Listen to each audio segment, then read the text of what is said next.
तो next questions ये रहे आपके मोबाइल स्क्रीन पे। वीडियो थोड़ी लेंथी हो रही थी इसीलिए इसे हमें 2 पार्ट्स में बनाना पड़ा।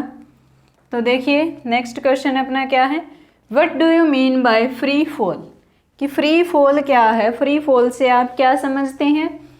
तो इसका आप आंसर अपने मन में सोचिए, अगर आपकी गेस सही हुई तो आपको एक्स्ट्रा पॉइंट दिया जाएगा। और नेक्स्ट क्वेश्चन है, what do you mean by acceleration due to gravity. ये दोनों क्वेश्चंस हैं, आप इनके आंसर से सोचिए।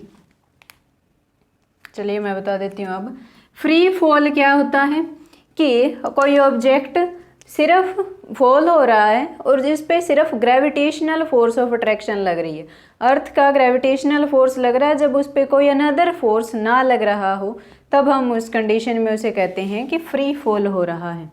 और what do you mean by acceleration due to gravity, gravity के एक्सेलरेशन ड्यू टू ग्रेविटी क्या है कि अर्थ के ग्रेविटेशनल फोर्स की वजह से ऑब्जेक्ट्स में जो एक्सेलरेशन प्रोड्यूस हो रही है उसे हम कहते हैं एक्सेलरेशन ड्यू टू ग्रेविटी।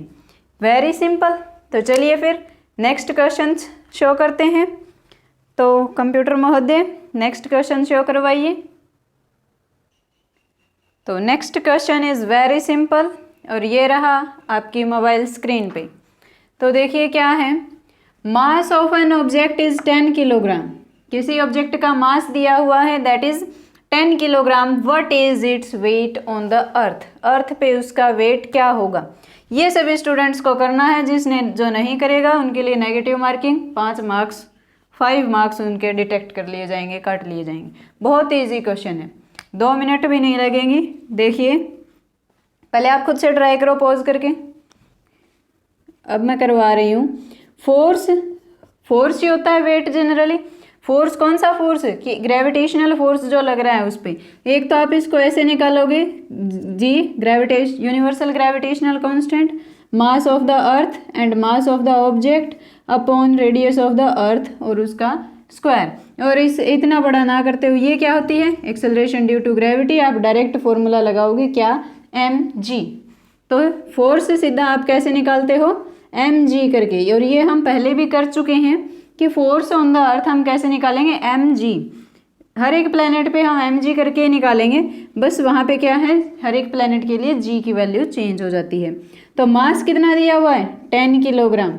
और g अर्थ पे एक्सेलरेशन ड्यू टू ग्रेविटी कितनी होती है, 9.8 मीटर पर सेकेंड स्क्वायर। तो अपना आंसर क्या आ जाएगा, 98, आगे यूनिट क्या, 98 न्यूटन। ये अपना आंसर आ जाता है। तो वेरी सिंपल क्वेश्चन। तो चलिए अब बढ़ते हैं अपने अगले क्वेश्चन की तरफ। तो कंप्यूटर महोदय जी अगला क्वेश्चन शो करवाइए। तो नेक्स्ट क्वेश्चन ये रहा आपकी मोबाइल स्क्रीन पे। वेरी इजी क्वेश्चन, ये भी सभी का होना चाहिए। An object weights 10 newton measured on the earth. Object का वेट कितना है, 10 न्यूटन है जब अर्थ पे इसको मेजर किया गया। इस साइड थोड़ी सी रिफ्लेक्शन आती है ना, थोड़ा उधर लिख लेते हैं, दिखता नहीं होगा यहाँ पे। ऑब्जेक्ट का वेट अर्थ पे कितना दिया गया है, 10 न्यूटन। उसका वेट मेजर किया हमने अर्थ पे, तब 10 न्यूटन आया। तो इन्होंने पूछा है what would be its weight when measured on the moon. जब हम उसी ऑब्जेक्ट को मून पर लेकर जाते हैं तो उसका वेट क्या हो जाएगा। सोचो, पॉज करके आप सोचो, इसे सोच लिया। तो चलिए अब देखते हैं मून पे इसका वेट क्या होता है। मून पे क्या है, मून की ग्रेविटेशनल फोर्स थोड़ा कम है, तो मून पे अर्थ के कंपैरिजन में वेट क्या हो जाता है, 6 गुना कम हो जाता है। वेट फॉर द मून, अर्थ पे जो वेट है उससे ये वेट 6 गुना कम हो जाएगा, यानी कि डिवाइडेड बाय 6। तो क्या आ जाएगा हमारा वेट मून पे, 10/6। इसको आप कैंसिल करके देख लो कितना आ जाएगा, 1.46 और 1.6 अप्रोक्सीमेट इतने न्यूटन कर लेते हैं। यहाँ पे डिवाइड कर लो इसे, 6 1 जा 6, 6 6 जा 36, ऐसे चलता रहेगा। 1.67 न्यूटन इसका वेट आ जाता है। ये क्वेश्चन उम्मीद की जाती है कि आप सभी ने ये क्वेश्चन सही किया होगा। तो चलिए अब बढ़ते हैं अपने नेक्स्ट क्वेश्चन की तरफ। तो कंप्यूटर महोदय जी, इस क्वेश्चन को इरेज कर दिया जाए और नेक्स्ट क्वेश्चन शो करवाया जाए। तो नेक्स्ट क्वेश्चन ये रहा आपकी मोबाइल स्क्रीन पे। वेरी इजी क्वेश्चन, ये भी उम्मीद किया जाता है कि आप सभी करेंगे इसे बिल्कुल आसानी से। What are the differences between the mass of an object and its weight? मास और वेट में क्या क्या डिफरेंस है वो आपको लिस्ट आउट करने हैं। तो बताइए मुझे वन बाय वन कि क्या क्या डिफरेंस है मास और वेट में। क्या क्या डिफरेंस है, जल्दी बोलो, जल्दी जल्दी फटाफट। जो पहले बताएगा उसको ज़्यादा पॉइंट्स मिलेंगे। फर्स्ट वन इज मास क्या है, एक स्केलर क्वांटिटी है, ठीक है बच्चों। वेट क्या है, एक वेक्टर क्वांटिटी है। मास की यूनिट क्या होती है, ये पहला डिफरेंस हो गया। सेकंड डिफरेंस, मास की यूनिट होती है किलोग्राम, ग्राम, इस तरीके से। और इसकी यूनिट, वेट की यूनिट क्या होगी, न्यूटन या फिर डायन, ठीक है बच्चों। और मास जो है, इसकी कोई मास जो है वेरी नहीं करता, कांस्टेंट होता है। आप कहीं भी चले जाओ, mass does not vary. Planet to planet भी ये वेरी नहीं करता। आप धरती से बाहर भी चले जाओगे तो मास अगर किसी ऑब्जेक्ट का 10 किलोग्राम है तो वो 10 ही रहने वाला है। बट वेट क्या है, एक वेरिंग क्वांटिटी। वेरिंग क्वांटिटी मतलब वेट जो है वो वेरी करता है place to place, planet to planet. ये चेंज हो सकता है। मतलब अर्थ पे जिसका वेट कुछ अलग है, अर्थ पे वेट ज़्यादा होगा, मून पे जाने के बाद उसी ऑब्जेक्ट का वेट थोड़ा कम हो जाता है। तो वेट जो है वेरी करता है। मास की कोई डायरेक्शन नहीं होगी, इट हैज़ ओनली मैग्नीट्यूड। तो इसमें भी ये बात आ जाती है कि वेट की डायरेक्शन होगी, इसका मैग्नीट्यूड और डायरेक्शन दोनों होती है।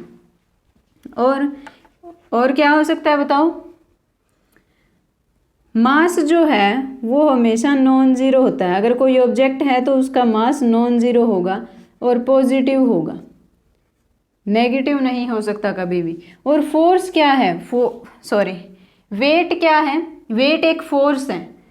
हमने देखा है वेट क्या है, एक फोर्स है, ग्रेविटेशनल अट्रैक्शन है, उसी को हम वेट कहते हैं। तो फोर्स क्या है, फोर्स पॉजिटिव भी हो सकता है, फोर्स नेगेटिव भी हो सकता है और फोर्स ज़ीरो भी हो सकता है। तो हम कह सकते हैं वेट भी जो है पॉजिटिव भी हो सकता है, नेगेटिव भी हो सकता है और ज़ीरो भी हो सकता है। बट मास नॉन ज़ीरो रहेगा और पॉजिटिव रहेगा। तो ये थे इसके डिफरेंस। आई थिंक आपने भी ये सारे कर लिए होंगे। तो अब कंप्यूटर महोदय जी नेक्स्ट क्वेश्चन शो करवाइए और इसे आप इरेज कर दीजिए। तो नेक्स्ट क्वेश्चन ये रहा आपकी मोबाइल स्क्रीन पे। Very easy question.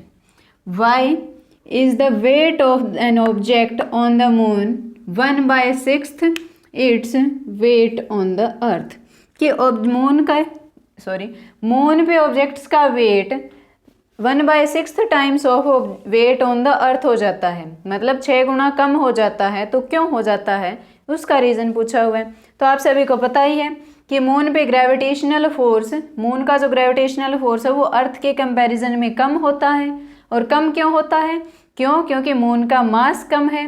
तो इसीलिए वो एक्सेलरेशन ड्यू टू मून जो एक्सेलरेशन लगाता है ऑब्जेक्ट्स पे, या फिर आप बोलो कि ग्रेविटेशनल अट्रैक्शन जो है मून की वो कम है, तो वो कम फोर्स से उनको अट्रैक्ट करता है। तो इसीलिए उनका वेट जो है कम हो जाता है कंपैरिजन टू द अर्थ।